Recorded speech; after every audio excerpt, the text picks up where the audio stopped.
will help out. Hey, Johnny J, nice to see you in here. Another longtime friend.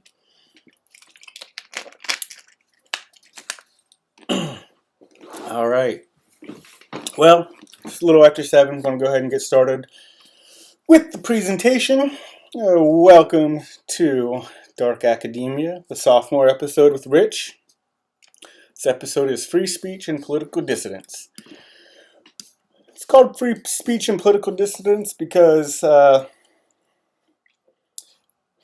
people in the mainstream discourse might not like to admit this. They might not like to tell you about it, but the whole reason we have free speech and the First Amendment in this America is for political dissidents. It's not for pornographers. It's not for sexual fetishists. It's not for schizophrenics.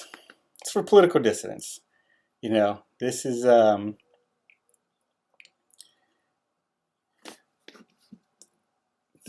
is from inception.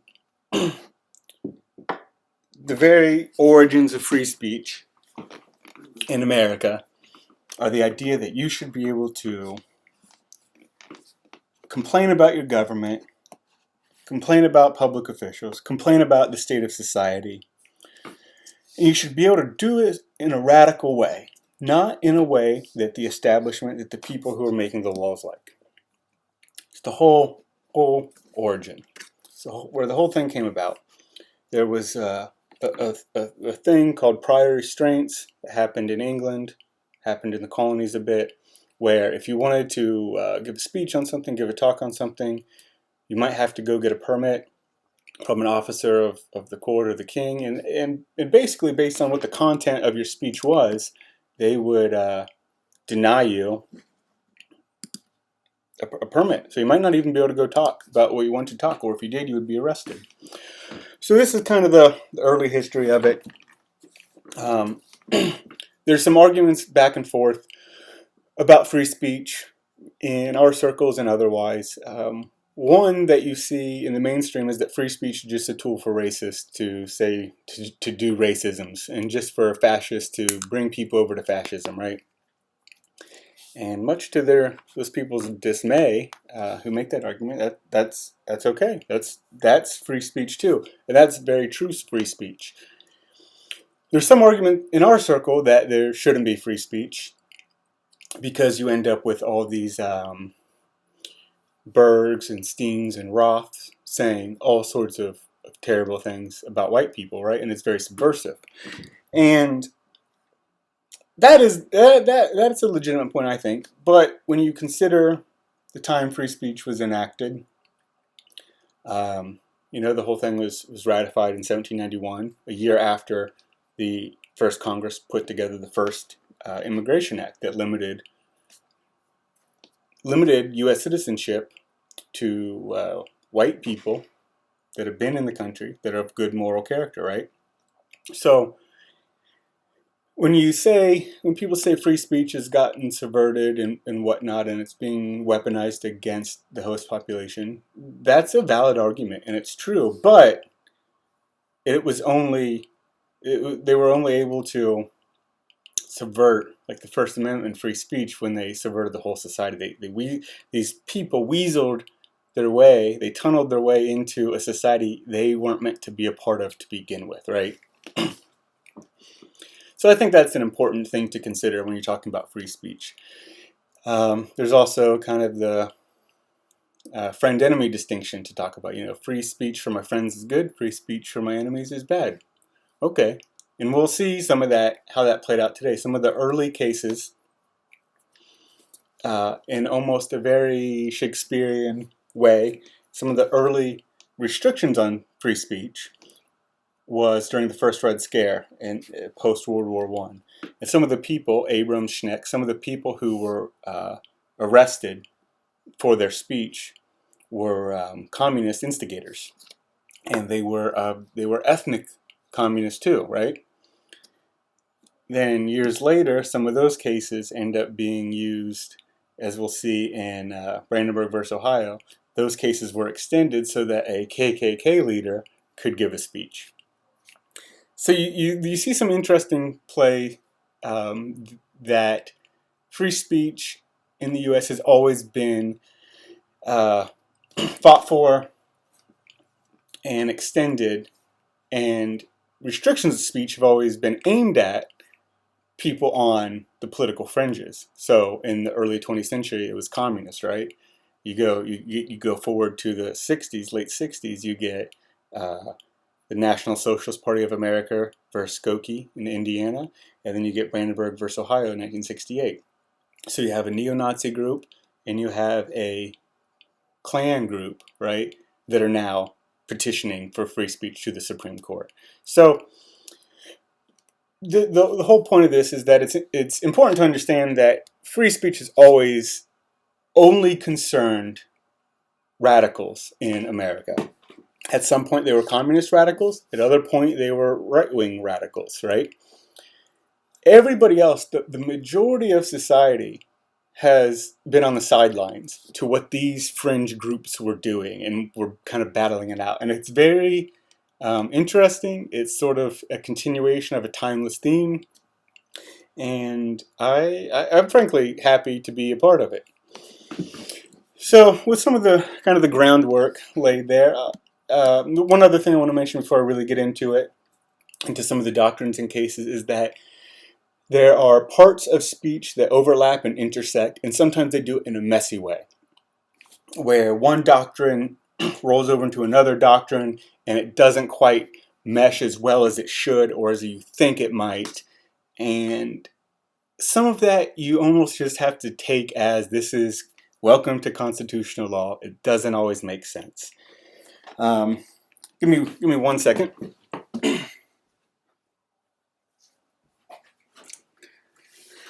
All right, let me grab my pocket constitution here. So let me flip to where the amendments are. The amendments, a lot of people think the amendments were in order the first and second because they were the most important. That's not true. If you go back to the early constitutional conventions, the writings of, I think it was James Madison, was James Madison the fourth president? I think Paul Gunn's in here, he can confirm. He's my buddy and early America scholar. He knows more about a lot of this history and theory than I do. He's really well versed on it. But the notes we have are from James Madison. A lot of these meetings were not publicized or recorded.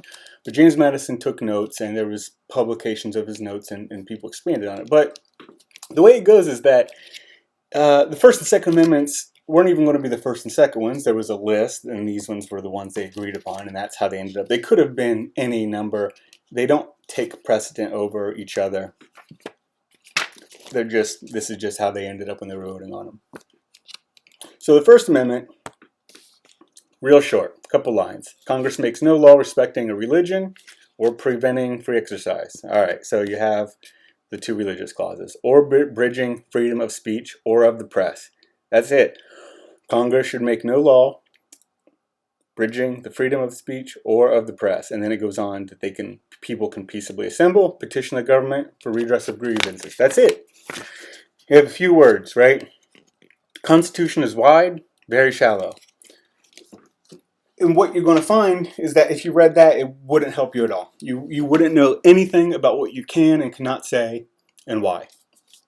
So that doesn't really do us any good. What happens is you'll see through this presentation, through history, people argue about what you should be able to say and should not be able to say. And they argue about the reasons of why you should be able to say and why you should not be able to say it. Some people support free speech for radically different reasons. Some people support restrictions of speech for radically different views, radically different reasons. So that's that's a couple minutes of background. The other bit of background is that when this was ratified in 1791, this applied to the federal government, to Congress. It had not been incorporated yet. The 14th Amendment wasn't around yet.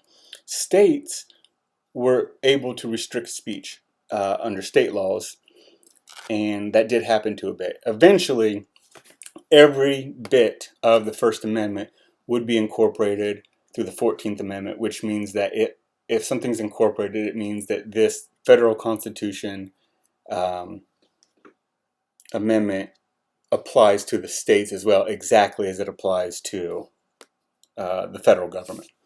So there's some, a little bit of confusion about that. Just if anything we're talking about is a Supreme Court case, applies to federal government, also applies to states. So we'll go ahead and get into it. Most speech is free speech. That's not interesting. The interesting part is the categories of unprotected speech and why they're unprotected and what exactly does that mean. There's a handful of categories. There's incitement. And again, some of these are going to overlap and kind of fall in and out of each other, but they're distinct categories, but they're also not. So just try to keep that in mind too, that a certain level of fluidity helps understanding constitutional law, because sometimes even the reasoning within the same court is inconsistent as it's applied or as they wrote it down. And also, don't get too hung up on things like stare decisis and precedent. That means what judges want it to mean. If they want the decision to stand, a law or a previous holding of the court, they're going to say stare decisis really matters. Let the decision stand, right? If they don't like it, they're going to say, yeah, whatever, right? Like it isn't really a thing outside of a very broad tendency to not make the laws really wishy-washy. The idea is if you let a decision stand that from one administration or from one court to another, you didn't have a radical reversal of laws. They want to sort of do it in a very slow, methodical way. So you don't end up with a situation where, oh, well, this was legal under Trump. Will this be legal under Biden?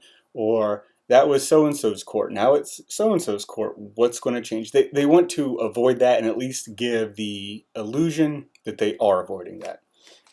So, unprotected categories. There's incitement, there's fighting words, true threats. Okay, those are going to be the things that are the most interesting to political dissidents.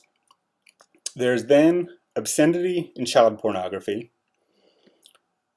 Then there's a couple of things that are a little bit outside the scope of political speech or things that clearly aren't even considered speech, which are obscenity and child pornography. The things outside of that are this idea of captive audience, hostile audience, which is probably have heard in like layman's parlance as the heckler's veto.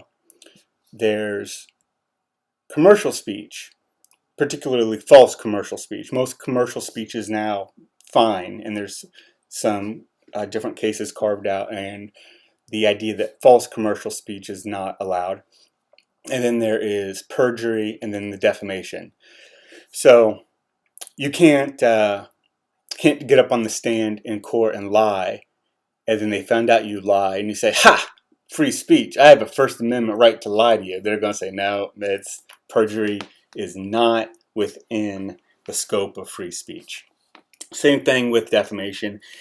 If you make a false statement that you purport to be fact, it's published or communicated, and it's either malicious or negligent, depending on, there's different standards depending on if you're a private character in a private matter, private character in a public matter, a public person with a private matter, or a public person / figure in a public matter. So where I'm going with this defamation stuff, if you're a public figure and the comment is about a public matter, it's pretty much, you're not going to be able to really sue people for saying something wrong about you. It's very difficult. If you're a private person, not putting yourself out in the public eye, and somebody publishes something that's wrong about you, and generally you show damages, then you'll have a case. So what the idea here is that you can't just go around destroying people's character and then when they go to sue you, you say, First Amendment. It's just not going to work. We've carved this out for a reason. So we'll hit some of the general things. Obscenity, I could probably do a whole show on obscenity, and I might if people are interested enough in it. There's a really interesting book coming from Armalou called Merchants of Sin that was written about this. There's two big Supreme Court cases that deal with obscenity. Roth versus United States, and then Miller versus California. Roth and Miller are both merchant Americans, and they were both like pornographers, had like a mail order pornography business, and they ended up being charged with an obscenity law in whatever states they were in. Then it went up to the Supreme Court. The Supreme Court then had to make some decisions about what was considered obscenity and what was not. And the standard now is that obscene materials are those that an average person, when you apply contemporary community standards, find that the content applies to a very explicit sexual interest, and that they depict something in a very offensive way, whether it's sexual conduct or something like, I don't really know what the word is, like basically some sort of fetish of like bodily functions, if you know, can be considered obscene, and that the work taken as a whole has no serious value for literature, art, political, scientific value. So to kind of break it down, it's three things. Community standards as a whole view it as sexually explicit. It's offensive to the community, right? And it has no real value. This hasn't really been litigated in a long time with the internet. There's a couple reasons. One, the internet. This was stuff coming through the mail. The internet is kind of, you're going to seek it out. So it's a little different, is how it's viewed. And the other thing is that because we have such a fractured society, how do you apply contemporary community standards to anything when you have a very fractured, multicultural, diverse society, right? You know, maybe in 1950s or before, when the country was very homogenous and maybe a little more moral, you could get, even in a place that was politically split, you know, even if you had a lot of people voting Republican and Democrat in an era where that was less important and less divisive, you could probably get a bunch of people to agree that something was obscene and maybe charge them under. I think there was a case. I think there was a case out of Texas about the Cuties, that Netflix show, that was trying to charge the producers with an obscenity law that they still had on the books. And they might be able to, you know, hopefully they can get to show that they can meet these criteria laid out in Miller versus California that shows that this stuff was actually obscene and it's not protected by law. The only thing, you know, this isn't about obscenity and child pornography, but just because I'm covering all free speech, I'm going to run it by real quick. It's illegal to have, create, or distribute child pornography. That's it. It's an intent crime. You have to know you have it, right? You can't, if you legitimately accidentally downloaded something, you know, it's not going to meet the it's not going to be illegal just to accidentally have had it for a second and then got rid of it. It's not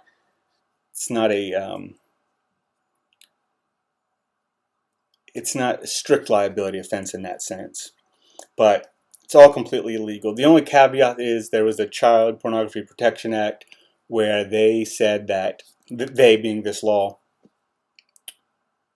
said that animated depictions of child pornography would also be illegal. I believe part of that was struck down for being either vague or overbroad. Vagueness and overbreadth are two theories in constitutional law for First Amendment, where if you have a statute and it applies to too many people that it should, or it's too vague to even know you're breaking the law, it can be struck down. And you can also bring those up without having an injury. Normally, to have standing, you have to have an injury. You can do those. You can see the law, see that it's already too vague and overbroad, and then sue on it. The only issue there, and I think this is a case where this wouldn't get litigated, and I think people are using this example to open up avenues that maybe shouldn't be opened up. There's an example that goes around called the kid on the bearskin rug, and it's like, say you have a home video of your 2-year-old running around naked out of the bathtub or something, right? The idea is that under some of these laws, it would wrap that up in child pornography too, and that it shouldn't. And because that shouldn't be wrapped up, the statute is overbroad. It's a hypothetical, but it does get litigated that way. It's just something you should know about. The other thing you should know about as it comes to CP is that there was a Supreme Court case about animal torture videos, crush videos. They're very disturbing stuff. And the court declined to extend the same protections to animals that it did to children. So what this law sought to do, that ended up getting struck down, was to make it, of course, illegal to produce these animal torture videos, which it is illegal to produce and everywhere under the animal cruelty laws. But it would be illegal to possess and distribute.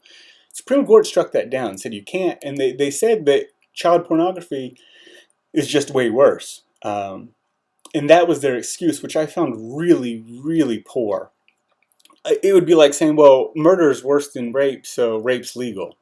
It doesn't make any sense. It shouldn't matter that this other thing is worse. If you find something so egregious as a society, as animal torture videos, I think they should be able to criminalize people having it and distributing it. But if you weren't the one who produced it and you got a hold of these videos, you're allowed to have it and distribute it freely. There's nothing illegal about that now, because this when the case went to the Supreme Court, it was struck down. That law was struck down. I disagree with it, but it's out there, just so you know. All right. Now the fun stuff. Categories of unprotected speech that are going to matter to you as a political dissident. Actually, before I go into that, I'm going to make sure, see if there's any chat things I need to read. Let me take a look here.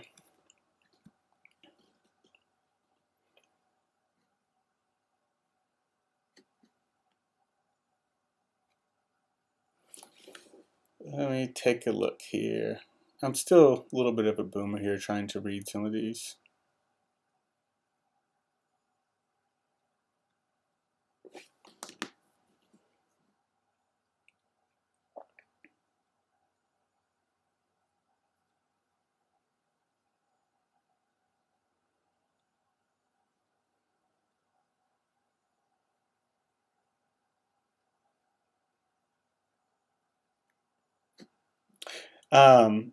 Somebody asked about the "you know it when you see it." That's an interesting thing. That used to be how obscenity was viewed.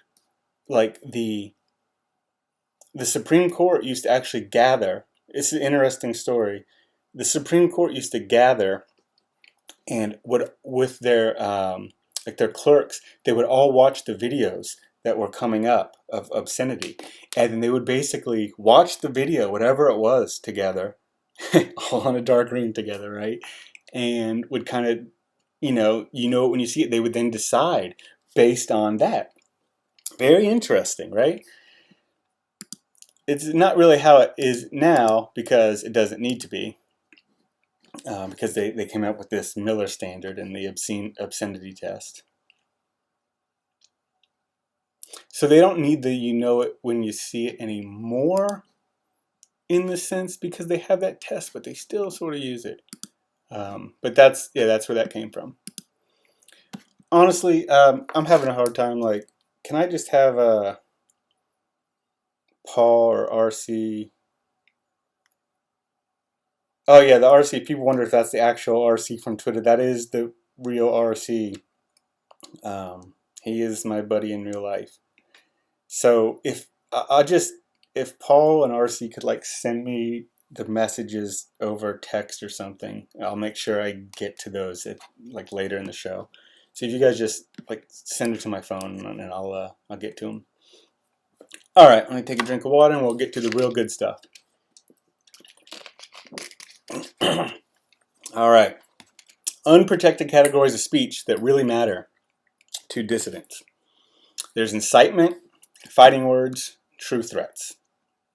I have you'll see under fighting words and true threats where I have my reservations. We'll start first with incitement. It's in the news a lot right now, this incitement to riot. Let's talk about it. Brandenburg versus Ohio. Happened in my home state. Happened in Cincinnati, if any of you are familiar with the Cincinnati area. If you are ever on 71, State Route 71, heading to Cincinnati, you will probably see a barn that says "Hell is real" on it. That's the farm. There's a big American flag and a thing that says "Hell is real." I believe I think that's the barn. There's a billboard and a barn. The same guy owns it. Same farmer owns it. There was a KKK rally held there, and there was some some news reporters. There were some interviews. These people are so colorful, man. All these free speech cases are so colorful. There was Cohen, who had a "fuck the draft." There was this guy. This guy Brandenburg was a KKK leader, 1968 or 69, and he gave a speech that basically outlined the threat, what he viewed as the threat to the white race, and in those he identified Jews and N-words. And he said, we need to get revenge.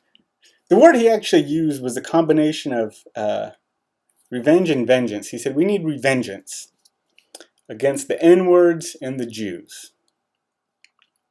So this guy ends up getting charged. He ends up getting charged with the crime. Goes all the way up to the Supreme Court.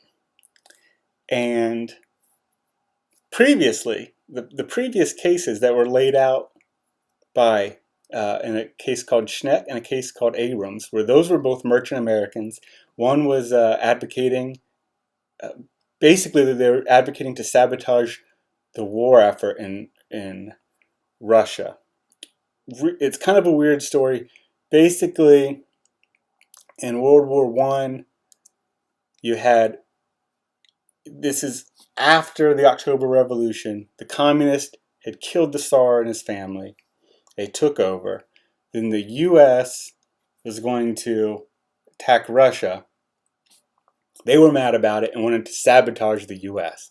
because they were happy they finally got their revolution and killed the Tsar, killed the nationalists. They were having a good time. They advocating to destroy military ordinances, disrupt any military activity related to hurting Russia, now that it was under the control of the Bolsheviks. The other case was a case about urging, it was in Yiddish. There were these papers in Yiddish, these pamphlets they were passing out, throwing them in New York out of a car, basically urging Jews to not, if they got drafted, to not go. Both of these merchant Americans were charged, arrested at this, and the Supreme Court held that it was okay because what they were advocating was violence, and it was illegal. It had a clear and present danger. And the old cases were clear and present danger. I'm talking pre-Brandenburg versus Ohio.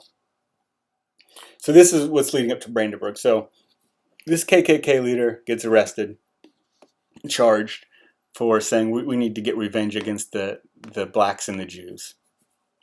They said, hey, you're advocating violence. This is going to get to criminal activity. You're not allowed to advocate violence? Well, I don't know how. I honestly don't. This is actually kind of still surprising to me. They made a new standard for Brandenburg, and it was that the clear and present danger was replaced by the incitement standard. So the incitement standard is now that if it has to be likely to cause imminent lawless action and intended to cause imminent lawless action. So the statement you're making has to be likely to cause imminent lawless action, and you intended it to cause imminent lawless action. The imminent difference is a divergence from Schneck and Abrams, which was just a clear and present danger. If there was basically a propensity for lawless action to take place as a result of this speech, you could be charged with whatever the applicable state law was.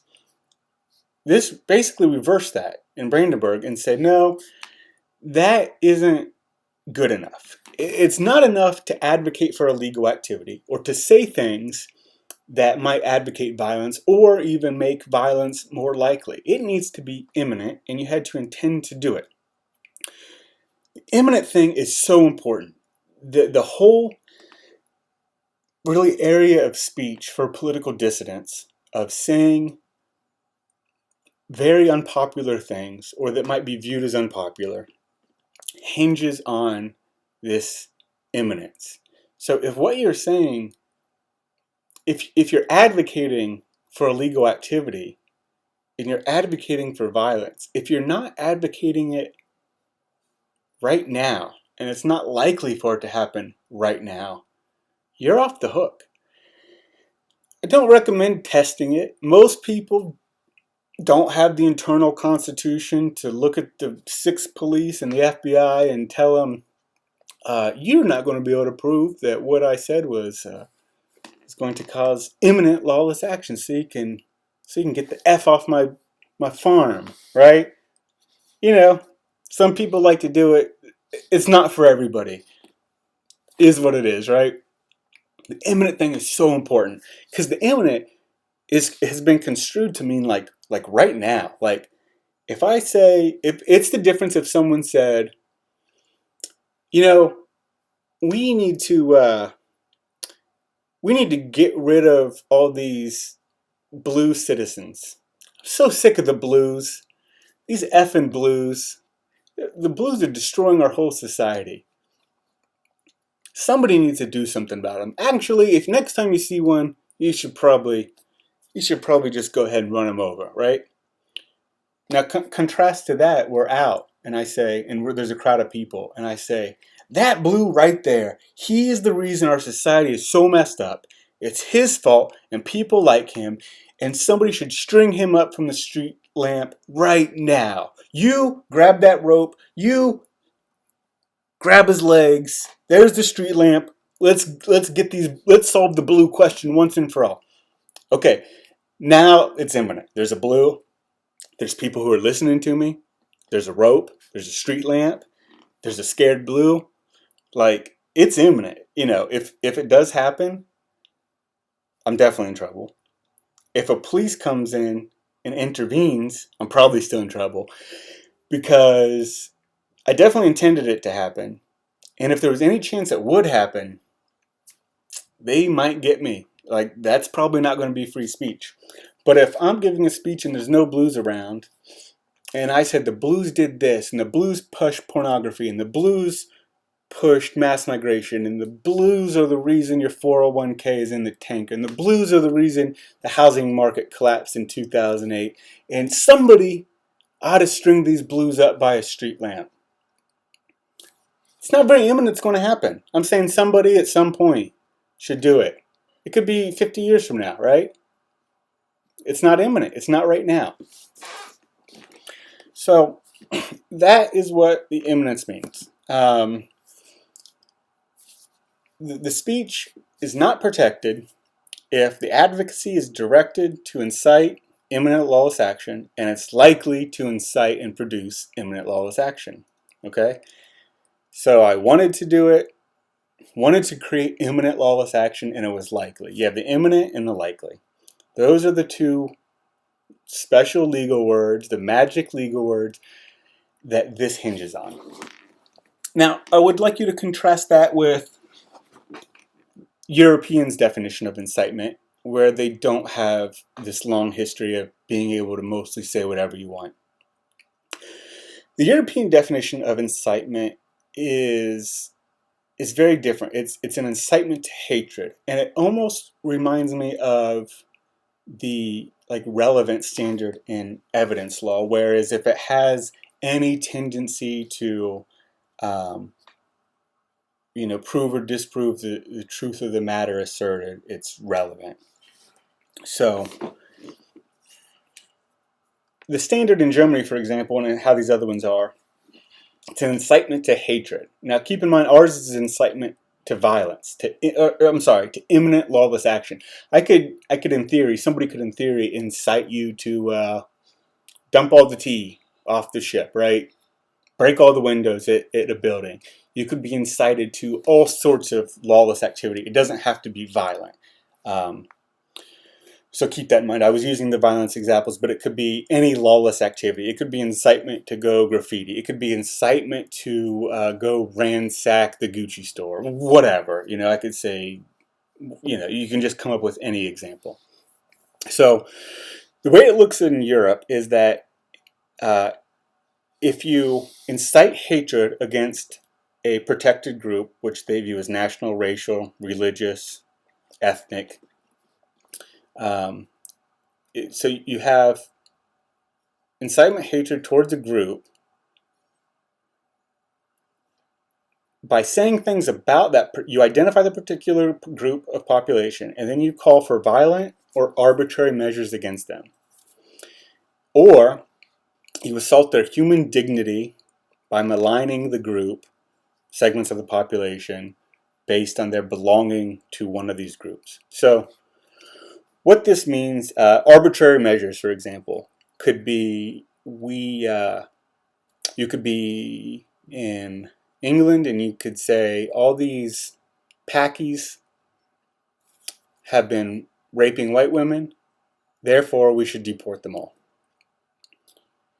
That might be enough to get incitement to hatred. You could be in Germany, you could say, after what happened at our Christmas markets, to the amount of terrorism we've seen, after the amount of welfare they use, there's no reason that Germany should be open to any of these people, right?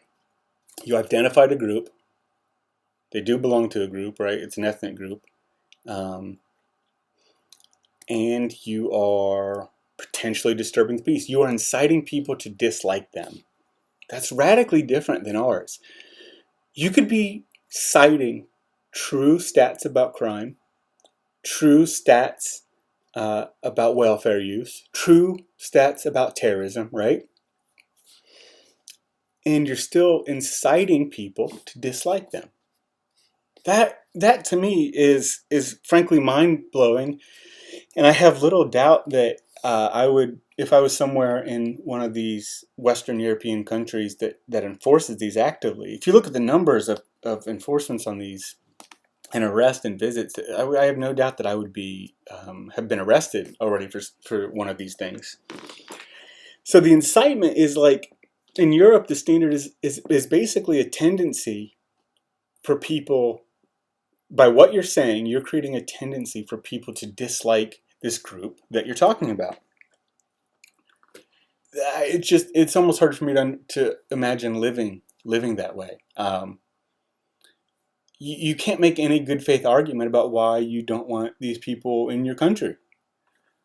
Because anything you say is going to produce a tendency for people who are reading it to not like them.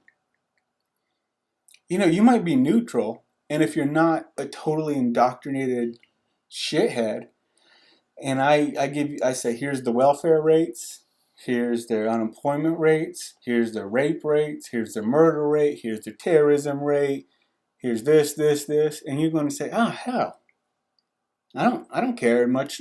I don't care for this group of people much at all. Thanks for showing me that, buddy. And then bam, the fucking coppers pull up in the lorry, throw you in the back.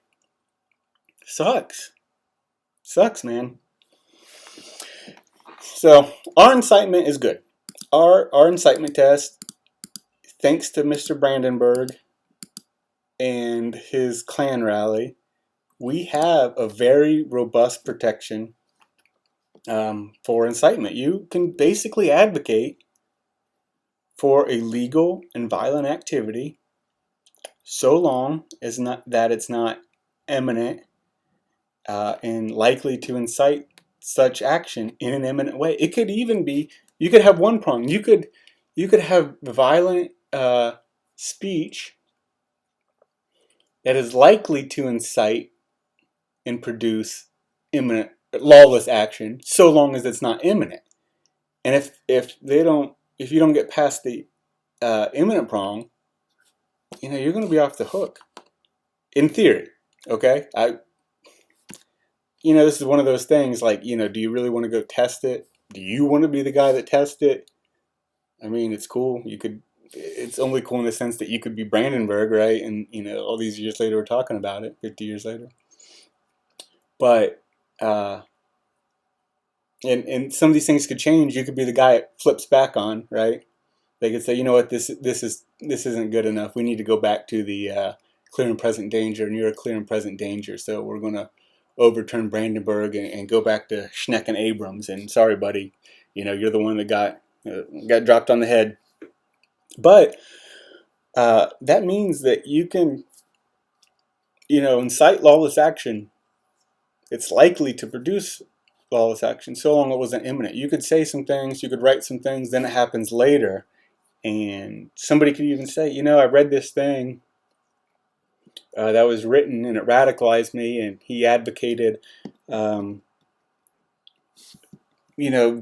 the lamppost with the blues, and I did it. And it was written 20 years ago or whatever. They're going to come and you're going to say, hey, you wrote that naughty thing 20 years ago. And you're going to say, yeah, but you're not going to ever get the imminent to stick on me. Sorry about your luck. So that's the incitement. That's basically incitement. It's the most important thing as political dissidents. It's what I get the most questions about. I've helped a couple people now, taken some calls of people who got visited by the FBI for things they wrote. And if this happens to you, you need to know that the FBI does a tremendous number of basically these wellness checks. Somebody will send a tip to the FBI is how some of this comes about. They say, hey, I saw this guy, this girl writing things, and it was very naughty. Very radical things. I'm very afraid.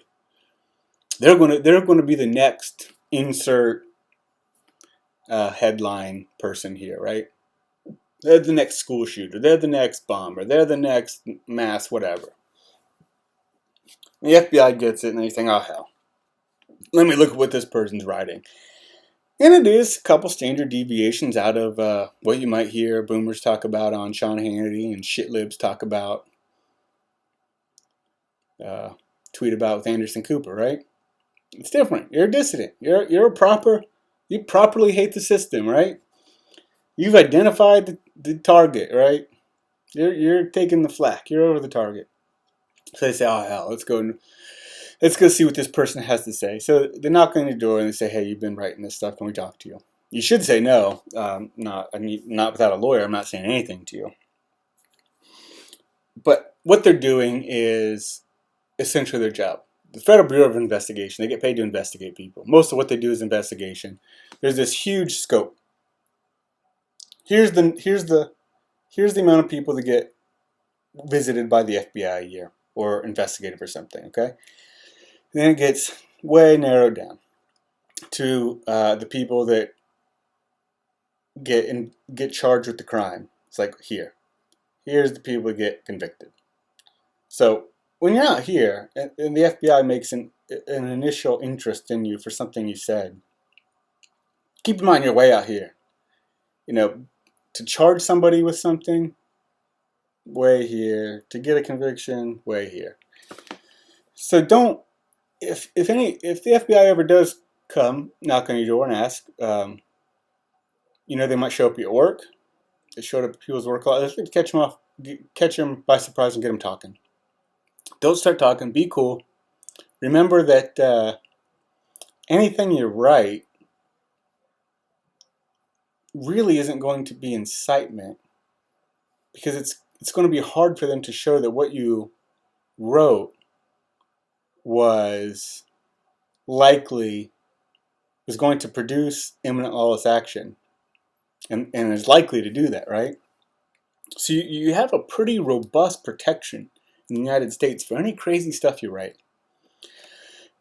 It's not an endorsement to go write crazy stuff, because you can write a lot and say a lot that gets the message across without being bothered by the FBI, right? And I go back and forth on this. On one hand, you're an American.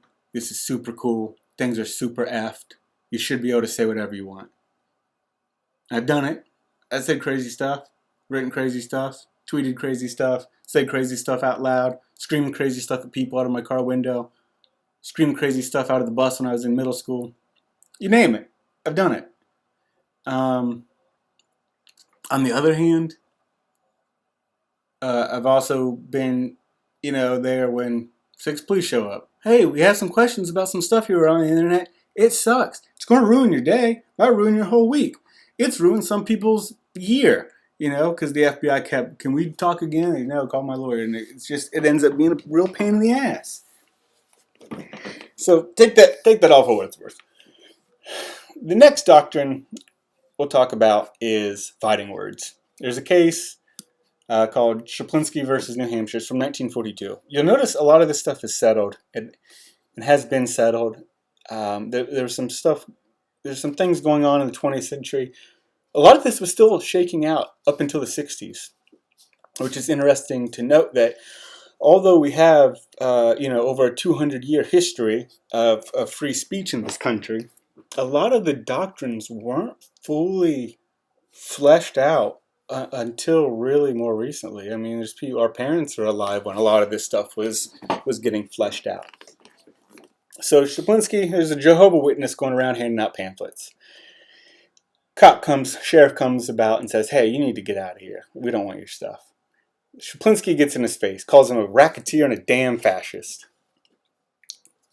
Cop arrests him, throws him in jail with like a disorderly conduct. Shaplinski says, hey, what the hell? Don't have a free speech right to say this. They say, no, not really.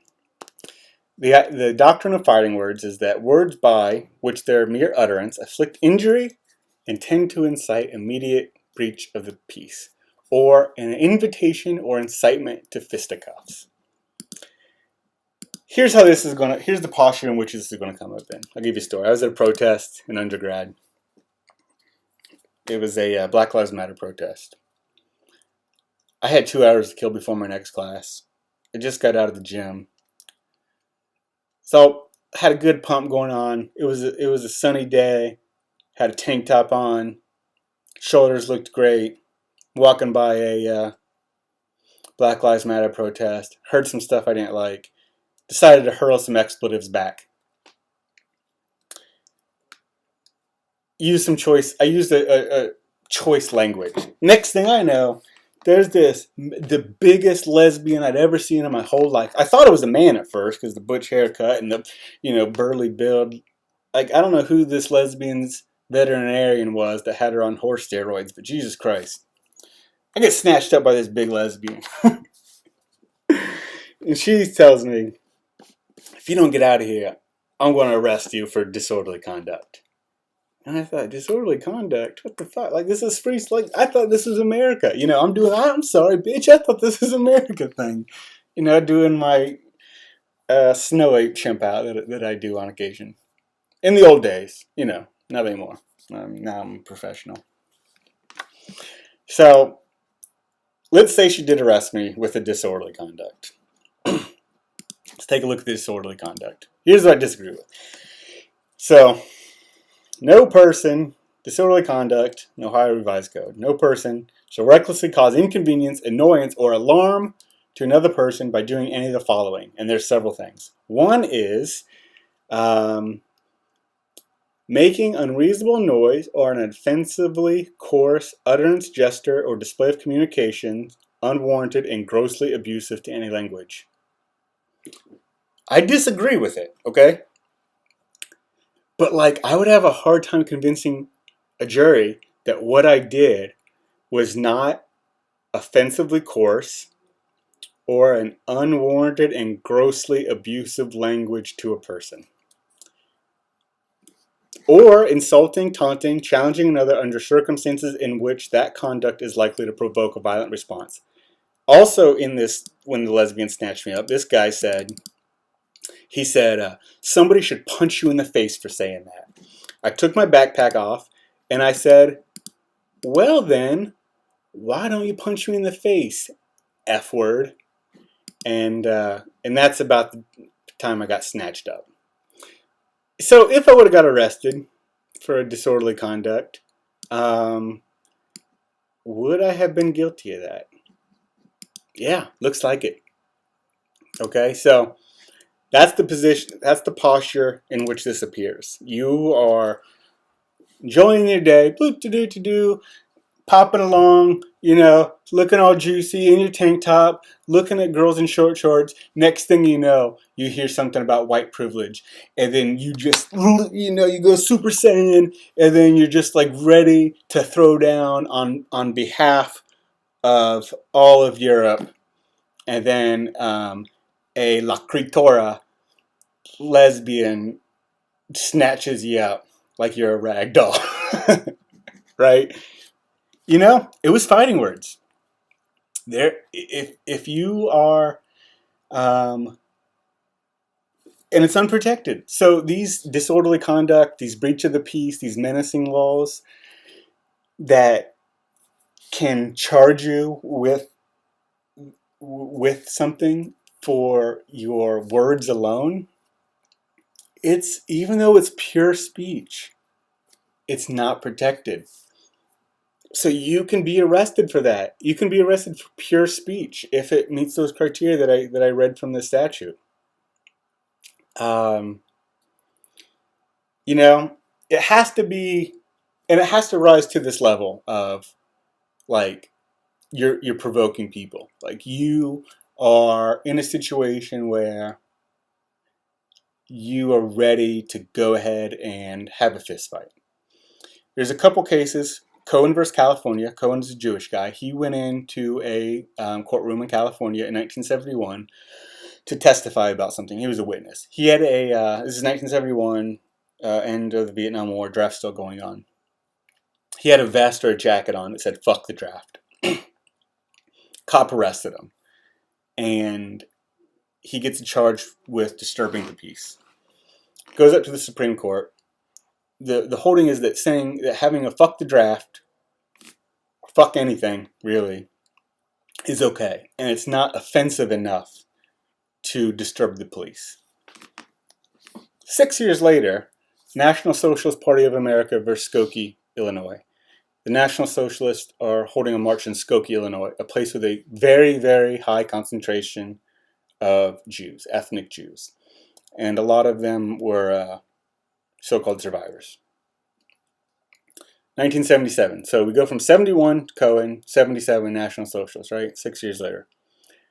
Supreme Court, the town of Skokie tried to stop them. Say, you can't have a rally here. Supreme Court said, yeah, you can have a rally here. The people of Skokie, the Jews in Skokie, said that they have swastikas, and this is basically a fighting word. Supreme Court said, no, it can't be. Fuck the draft isn't fighting words, and neither is a swastika. That it's not offensive enough to cause a breach of the peace. So although it might be offensive, and although it might really hurt your feelings, it's not a breach of the peace. You probably already noticed the contradiction here of fighting words and my issue with fighting words. Why is it that anything I say, and this also relates to incitement, why is it that I can ever be liable for what the other person does?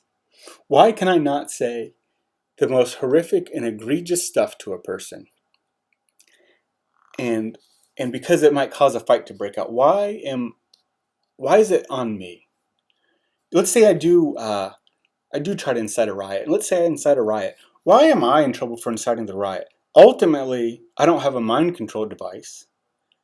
These people are presumably free people who can engage in the choice to riot. They can engage in the choice to come punch me in the face because I called them a mean word. I didn't make them do that, right? So why is it on me? Why are you punishing the speaker for what the listener does? But they do it. And the reason is generally held that at that point, when you're just insulting people and just trying to get under the skin, that you're not adding anything productive to the political discourse. And I disagree. In an era of political correctness where you're not allowed to say certain words, I think saying those certain words is a transgressive and inherently political act. And in fact, it adds a lot to the political discourse. If they say you can't say the game award, and I go around screaming the game award at people, isn't that transgressive? Isn't that kind of actually going against the system and the machine? Isn't it sort of normalizing it and saying, hey, it's whatever, it's a word. You know what? You're not going to let you thought police me, right? So the reason the reason fighting words and incitement and even the hostile audience thing, which I'll get to in a second, relates to all this, are unprotected is because they say there's no value in it. It's such low value that the government can go ahead and restrict it, and nobody's missing out. But it's like, what if in my case it was words. It was a couple of funny words, right? And it's like, wasn't it transgressive though? That there's this one dude walking by in a tank top and a whole sea of people holding the Black Lives Matter fist, and I yelled one word and like caused such a ruckus that the police threatened to arrest me. Isn't that funny? Isn't that transgressive? I mean, what could be more transgressive? What else could I have possibly said in the entire universe of words in any language, in any word, in any language? There was nothing else I could have said better. I mean, of course it was political. It was cultural. It was transgressive. It was, man, it was great. I wish I would have had a GoPro. So, another reason I believe fighting words is irrelevant is, let's say one of those people did punch me in the face and they get charged with battery. You're not allowed to raise fighting words as an affirmative defense. An affirmative defense is, self-defense is an affirmative defense. So let's say that guy, let's give it another situation. Someone goes to punch you. You slip it, jab him in the face. Please come, break it up, you both get charged. And you say, I have an affirmative defense. It's self-defense. I was under attack. I reasonably believed he was going to keep attacking me. And I used reasonable force to nullify the threat. Therefore, although I did strike this person, I have the affirmative defense I am raising of self-defense because I reasonably and actually believe this person was going to keep attacking me. I used, just enough force as necessary to get them to stop. It wasn't overkill. I didn't shoot him. I didn't bash his head in with a crowbar. I, slipped his punch, jabbed him, maybe gave him a body shot. Quick little slip in 1-2. He's not a boxer. He went night-night. Whatever, right? Yeah, that's cool. You're gonna be able to raise that affirmative defense. You're probably not going to get convicted of battery if that's how it actually happened. You can and you bring it up and you're believed. Now take another scenario. Say you punch a dude in the face. You get charged with battery. You're not allowed to raise an affirmative defense of fighting words. You're not allowed to say, "I'm sorry, Your Honor," but he uttered words that made me lose control, and I had to attack him to get him to stop talking. That's not a legally recognized defense. That's not a real thing. So, this is where you get into some of the conflict of why is it that you can be arrested for, fighting words, right? Essentially, it would be a disorderly conduct charge in most jurisdictions, but it's essentially a fighting words arrest when fighting words isn't recognized as an affirmative defense. So it's recognized by the police to charge you under the auspices that you're going to cause a fight. But if you do cause a fight, the other person's still guilty of, battering you or whatever. It's one of the inconsistencies here of why I don't think the fighting words is valid. And similarly, going back up to incitement, um, why is it that you can basically have?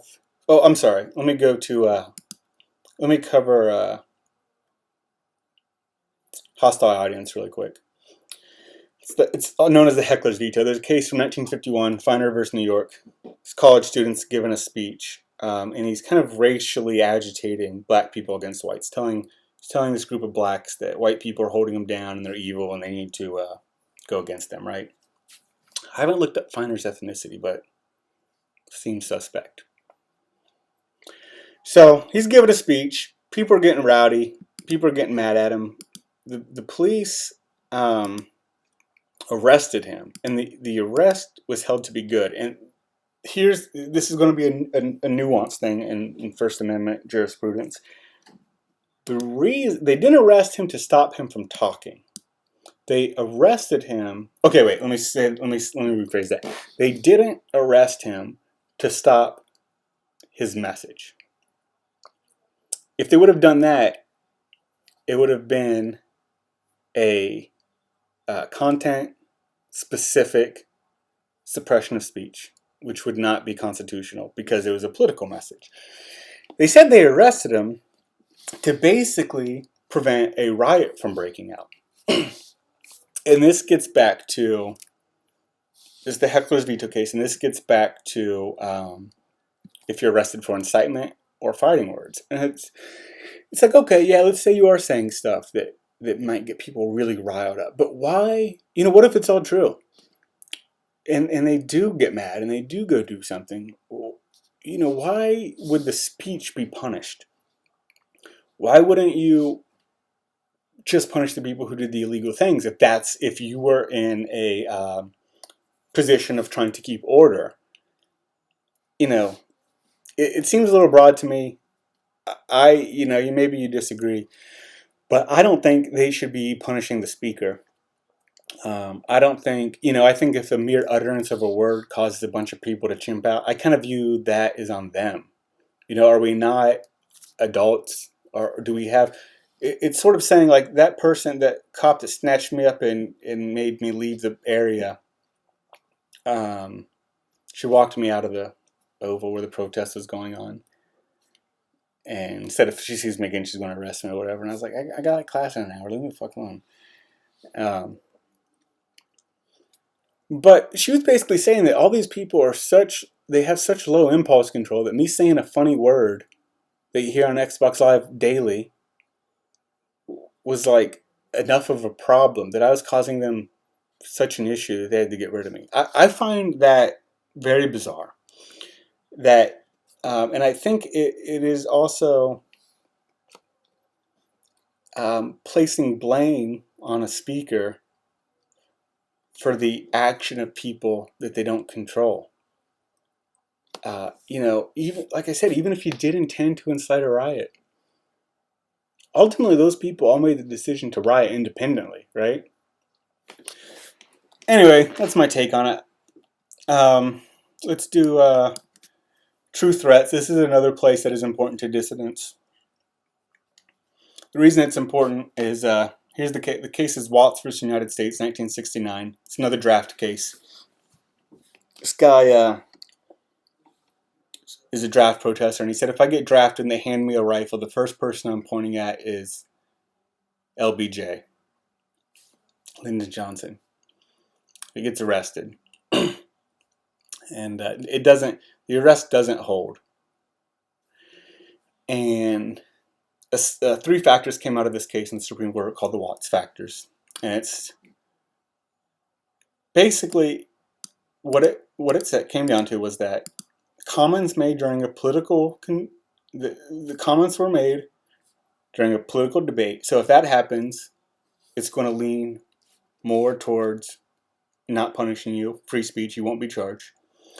The conditional nature of the threat. He said, if I get drafted and handed a rifle, couple conditions there. He wasn't drafted and he didn't have a rifle. So if I said, like, if I had the nuclear codes, I would do XYZ. Well, I don't have the nuclear codes. So, like, you can't charge me with threatening to nuke somebody when I don't have the nuke. That's kind of what they're getting at here. Like, it's impossible.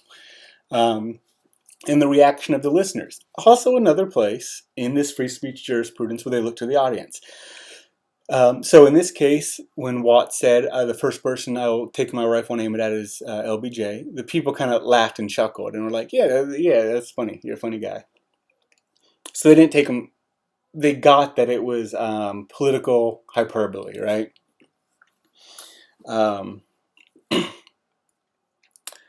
Now, in legal parlance, a true threat is a statement, and I also disagree with the threat statutes. But just so you know, as a political dissident, there are statutes on the books that are related to threats that are not protected. I'll get into those now. If the statements are meant to frighten or intimidate specific people into believing they will be seriously harmed by the speaker or someone acting on the speaker's behest.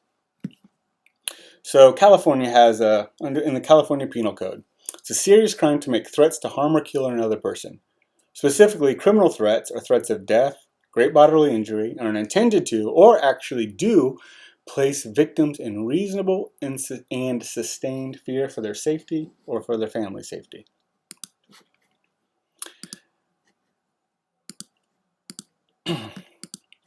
There's a 18 United States Code 871, threatening government officials of the United States. It's a felony under federal law to threaten the President of the United States, punishable with up to 5 years in jail.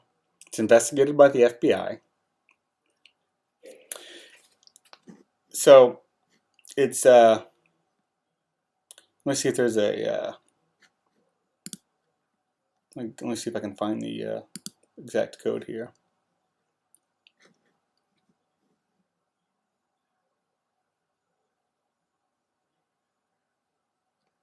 So this one's for the president. I don't know if there's this one is specifically U.S. Code U.S. 18 U.S.C. 871 subsection 871 is president and successor. So willfully deposits a mail, letter carrier, writing, print, document, blah, blah, blah. It says to kidnap, inflict bodily harm on the president or president-elect, knowingly or willfully against the president, president-elect, shall be fined under this title. Not more than 5 years or both. Okay, so just straight threat. There's probably there's probably a state law in most states of something to this effect, right? Just a straight threat.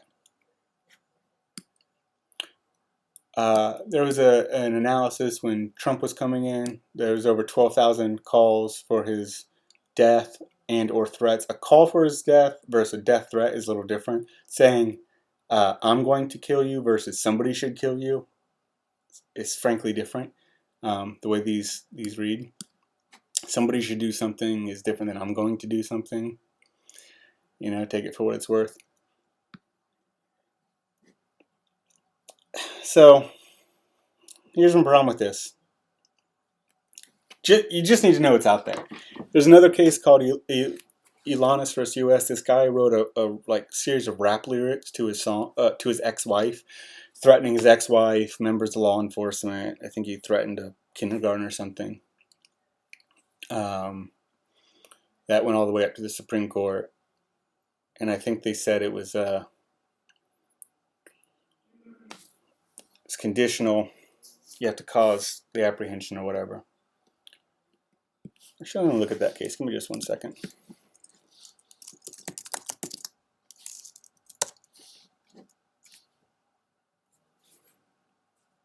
So that was 18 U.S.C. 875. It's a little different code. It's an interstate communication threat. So Elanis versus U.S., this is the guy that did the rap lyrics, the threatening rap lyrics about killing his ex-wife. He was charged with an interstate communication. So because it was interstate and online, he made threats to her. He was not charged, not because the threat wasn't valid, but because it was an intent issue on his mens rea, on his guilty mind, on what he intended to do. He didn't intend to threaten her, but it went all the way up to the Supreme Court. He had a hell of a time. It's probably changed his whole life, right? The issue with these threat statutes, they're out there. You should look at them. You should not make them. You know, you might get saved under the true threat doctrine under the Watts factors, where if it's a political debate and it's conditional, you know, you're probably going to get charges dropped. It's a mess, though. This stuff is a mess. My ultimate problem with this is the tort and crime of assault. It's where you do something to cause immediate apprehension of harm to a person. And all through tort law, the standard is that words alone are never enough. You can be ranting and raving and threatening a person, but they can't sue you for assault through words alone. You have to do actions as well. You have to be up in their face. You have to make them move at them. You have to point a gun at them. You have to cock your hand with a crowbar at them, right? So in order to redress something civilly, in civil law, to sue somebody from the tort of assault that caused you the immediate apprehension of harm,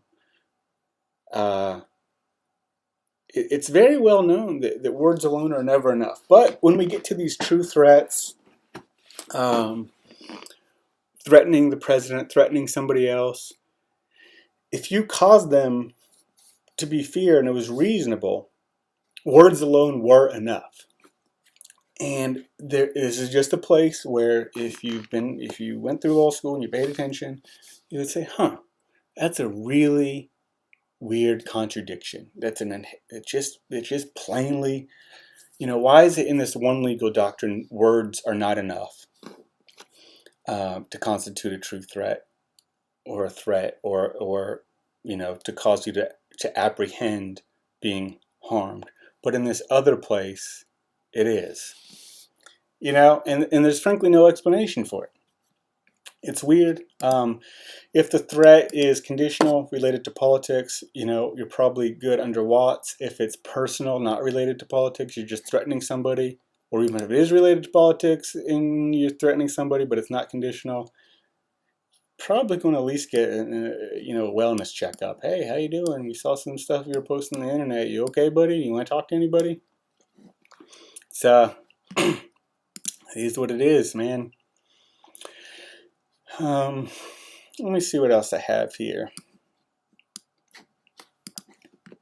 I have a interesting case. Hess versus Indiana. It was an anti-war protest. It took place in 1973, at the end of Vietnam, after Vietnam, I guess, a little after. And this person had a little rally going, 150 people. It's the anti-war protest, giving a speech. The police come, and the sheriff come, and they are kind of trying to disperse the crowd. And this guy, Hess, he says, all right, but later we're taking the fucking streets again. Gets charged with disorderly conduct. Police snatches him up and arrests him. All right, buddy, you disorderly, you're coming with us. Get in the paddy wagon. This goes all the way up to the Supreme Court. He says, you can't arrest me for saying something. They can, unfortunately. He gets arrested, goes to the Supreme Court. Supreme Court says, Supreme Court held, turned on one word, the later. He either said, it's a little bit unsure what he said. He either said, we'll take the fucking streets later, or take the fucking streets again. Either way, it hinged on that one word, whether it was later or again. The whole thing hinged on that word. And it said that it wasn't imminent lawless action, although he was basically saying we will take the streets and we will cause lawless action. Because he said later, the court said at worst, his utterance amounted to nothing more than the advocacy of an illegal action at some indefinite time in the future. Therefore, it's not sufficient enough to punish Hess's speech. So this gets back to where incitement, where the imminent can save you. In this sort of analysis. And this brings me to the in Minecraft defense, which we've all seen a million times. We should do XYZ in Minecraft. I said it before, I'll say it again. I don't advocate causing yourself this kind of trouble, but at some point, somebody who hasn't watched this podcast is going to do it. They're going to be arrested. You have to get me in contact with them when it happens. I want to litigate this case. I want to litigate the first in Minecraft case. I would say if my client is arrested for saying we need to do XYZ, ... comma, dash, in Minecraft, parentheses, in Minecraft, I'm going to argue under Hess and under and under Brandenburg that this couldn't have been imminent. That it takes a long time to build what he's talking about building in Minecraft. And that it was just some unforeseeable time in the future and some unidentified place in Minecraft. Where is even Minecraft? If he really meant in Minecraft, then it certainly can't be illegal. He certainly couldn't have feared, even if he does make an effigy of whoever or whatever he says he's going to do in Minecraft. I mean, that can't be a threat, right? So, a lot of this is going to hang on the imminence if that comes up. But as we've seen with some of these like fighting words and the heckler's veto and true threats, the incitement part, the imminent isn't going to be there. Another place I think that the pure speech for arresting somebody for a threat is a problem is that it goes against the legal doctrine of inchoate or incomplete crimes. There's three basic ones. There's attempting a crime, solicitation, trying to get somebody else to join you in a crime, and conspiracy, planning a crime with somebody else. So for attempt, talking about it isn't enough. And in attempt is a very gray area. In my criminal law class, even the professor was like, you know what, I don't know where attempt is. You don't know where attempt begins. I don't know where attempt begins. Nobody really knows where attempt begins. Let's say, for an example, you were planning a murder, or you were going to do a murder. Where does attempt start? So let's say here's the plan. Let's say this dude is going to go hide in the bushes with a rifle and shoot his enemy when he gets home. He goes out and buys a rifle. Is that attempted murder yet? He buys ammo. Takes the rifle home, practices with it, with a little picture of his enemy, shooting him in the head. He drives past his house to see where it is. He actually hides in the bushes with his rifle. He sees him coming home, points the rifle at him. At what point, he shoots at him but misses. Shoots at him and gets him but doesn't kill him. Where did the attempt actually start? Was it when he first got the rifle? Could he have been arrested then? It's really, this is going to kind of vary by jurisdiction. And, I'm not a criminal law expert by any means at all. But what's important about attempt is that you had to take a substantial step towards the crime. Somewhere there needed to be a substantial step. Doing the crime in your head doesn't count for attempt. just talking about it doesn't count. So it's weird that in the true threat doctrine, just talking about it can count. And solicitation, it's where you try to get somebody with the specific, you try to get somebody else to join in on your crime with the specific intent of inducing that person to get you a crime and or pay money to get them to participate in a crime. And conspiracy is when you have two or more people committing an illegal act with the intent to achieve the illegal act you agreed upon. And conspiracy does carry a penalty on its own, so you can be engaged in a conspiracy without actually having committed the murder, right? You can have conspire to commit murder, conspire to commit fraud.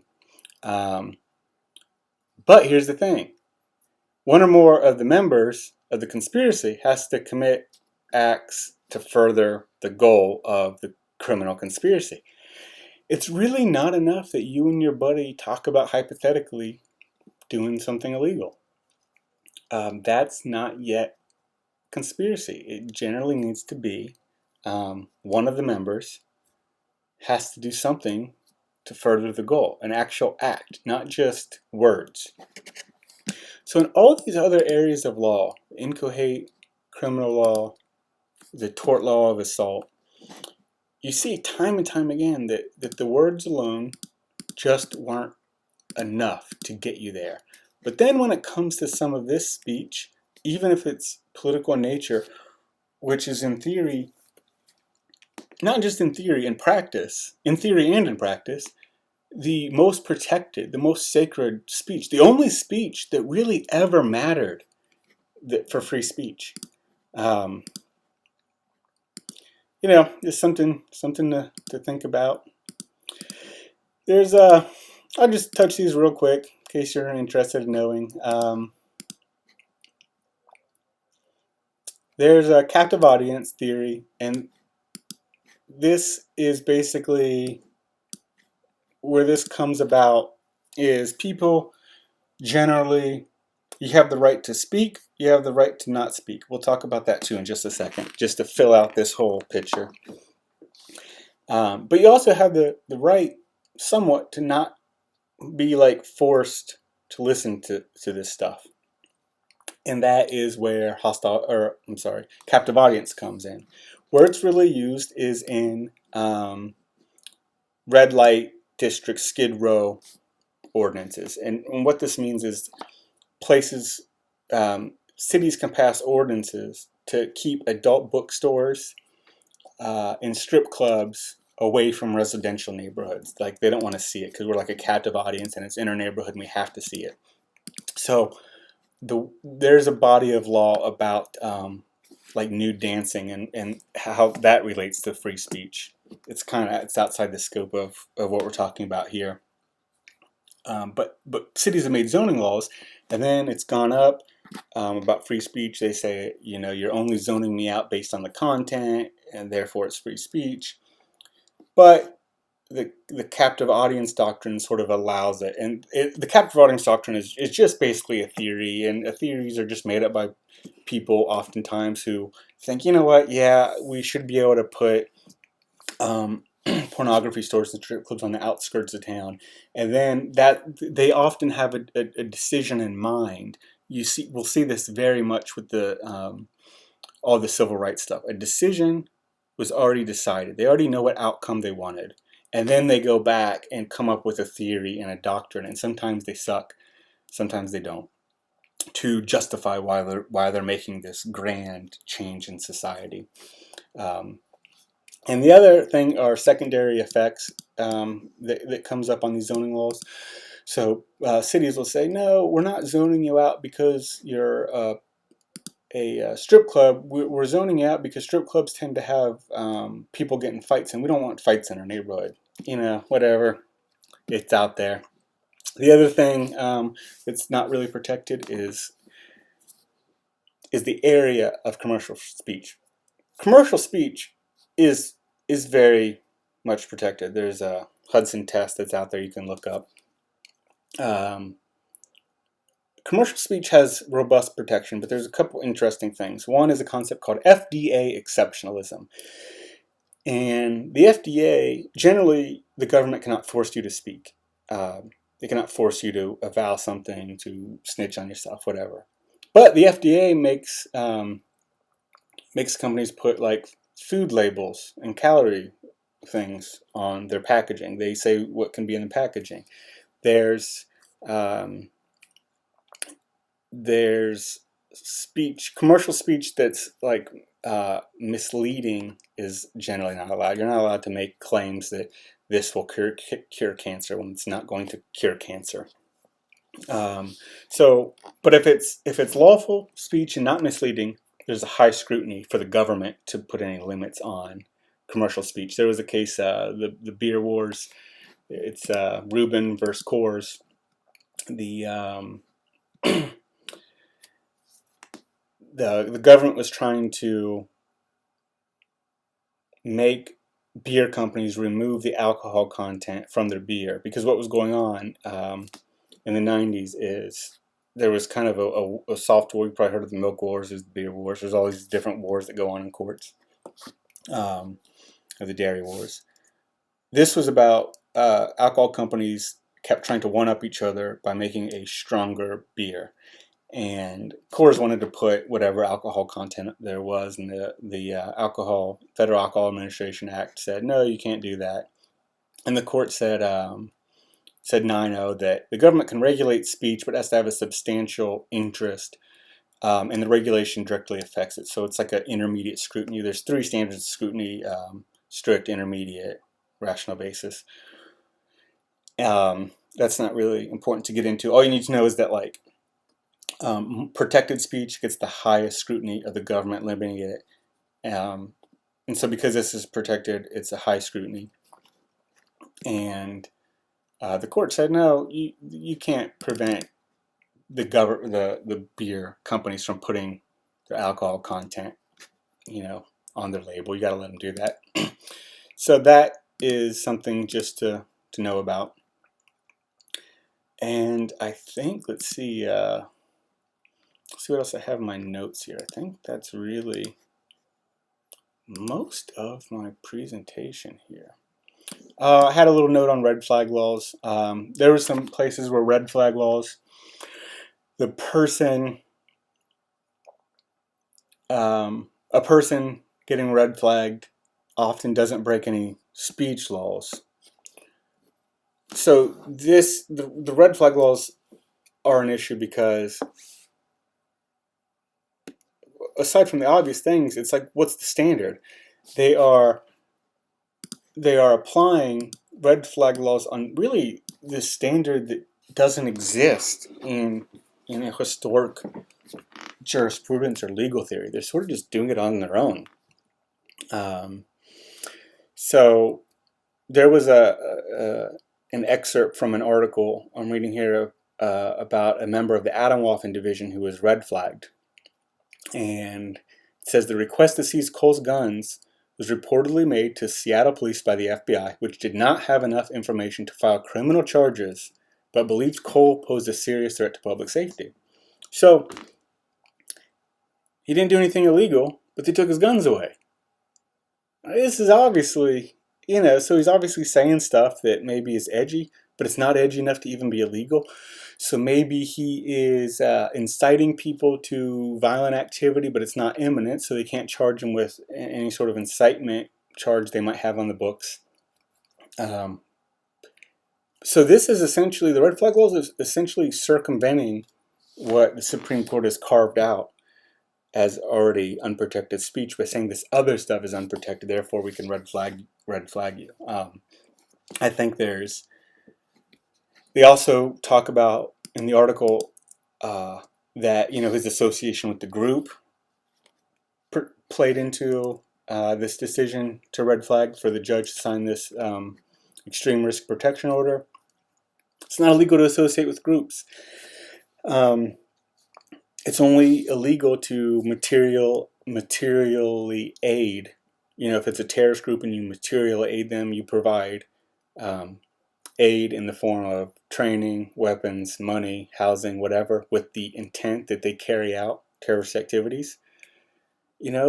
So outside of that, you're allowed to associate with very scary groups. Um, it carves out kind of an exception to maybe DC versus Heller. It said you can have firearms in your home without a due process. Normally, protection orders, even emergency protection orders, you can get an emergency protection order granted. And maybe that's how they're doing these. But I believe in most states, even if there's an emergency protection order against you, they don't immediately take your guns. You're allowed to go to the hearing. Like, you can't go into contact with this person, but then you get a hearing, and then, it would be determined if you take your guns. I think due process is being skirted in a major way here. There's, I think it's an unreasonable seizure of property. Government taking your property with while saying you didn't commit a crime. There's no presumption of innocence for the people being red flagged. It's sort of like, you're guilty, we're going to take your stuff, then you got to come prove to us that we were wrong in taking it. So this is something that this is new. There's going to be lawyers specializing in people getting red flagged going forward. And there's also some stuff. I had some notes here. People in University of Connecticut got arrested for racial slurs. So there was a group of students walking past the black students' dorm using the N-word and laughing. And they were arrested by Yukon police, charged with ridicule on account of creed, religion, denomination, race. So it's almost like a ethnic intimidation upcharge, it sounds like. So, in short, a couple guys said mean words at night, and they got arrested. There was a,